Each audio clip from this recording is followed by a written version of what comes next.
Cinema has always been an essential element for the history, culture and traditions of each country.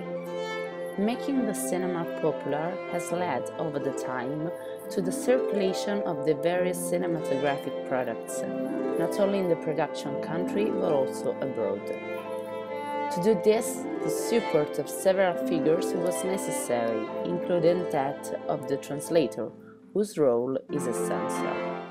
The distribution abroad of the audiovisual products was possible thanks to two important translation techniques, dubbing and subtitling. The deep differences between dubbing and subtitling have developed a sort of geography of audiovisual translation, thus distinguishing dubbing countries and subtitling countries. For example, because of the complicated historical and cultural framework in Central and Mediterranean Europe and in German-speaking countries, dubbing strongly prevailed on subtitling. The earliest forms of dubbing were the so-called multiple versions. They consist in making several versions of the same movie in which the actors dub themselves by speaking in the language of the receiving country.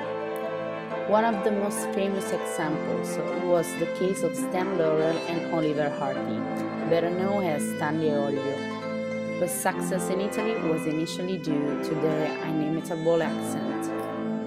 Despite the technical differences, both dubbing and subtitling focus on a key element, the dialogue. The dialogue of the movie is a text written to be told like it had never been written, and it is the only part of the film that can be adjusted and changed.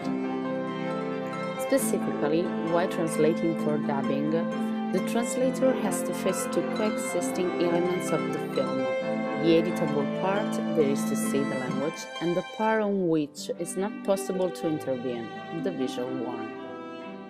These two elements have to be well combined in order to ensure a full understanding and acceptance of the text from the audience.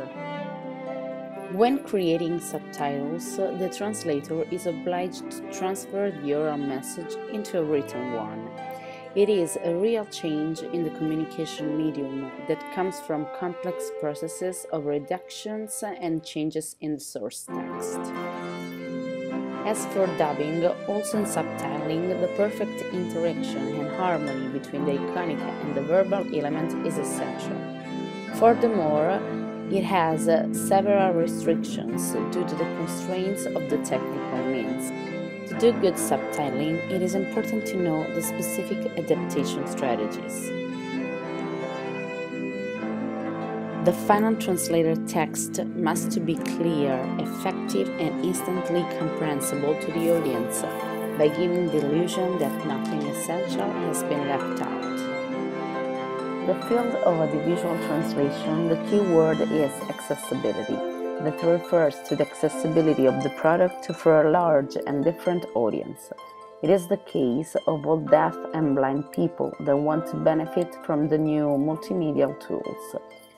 To meet the needs of the audience, specific techniques of audiovisual translation, such as audiovisual description, intralingual subtitling, and re-speaking, have been developed.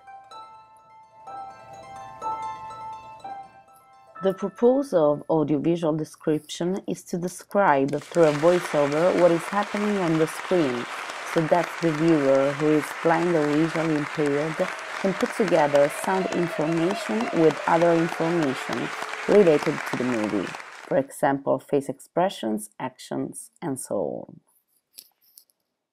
Intralingual subtitling consists in creating subtitles in the same language of the original text, and it refers to all those people who have difficulties enjoying and completely understanding an audiovisual product without the help of a written text. In the end, the re-speaking consists in the transformation of an oral text in a written text, thanks to the use of a speech recognition software. In Europe, the UK is one of the leading countries to use the re-speaking. Over the years, the methods of didactic learning have changed thanks to the gradual spread of audiovisual materials in foreign languages.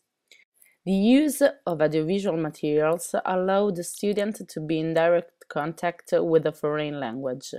The audiovisual material does facilitate the learning of the foreign language, but also contributes to helping the student to develop intercultural competences.